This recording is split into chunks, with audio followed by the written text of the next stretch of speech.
আসসালামু আলাইকুম। সবাই কেমন আছেন?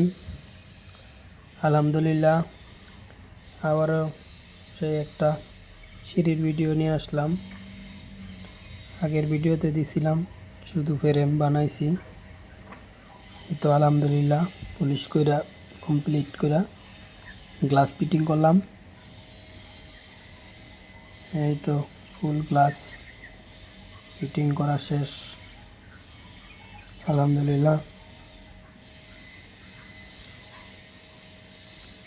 এই একটা বাকি আছে, এখনো এটা লাগামু।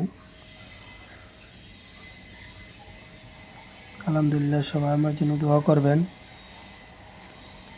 আর যদি কেউ অর্ডার দিতে চান তো আমার পিছে দেওয়া নাম্বারে যোগাযোগ করবেন। যে কালার চয়েস করেন এই কালারে দেওয়া যাবে ইনশাল্লাহ। সবাই আমার জন্য দোয়া করবেন।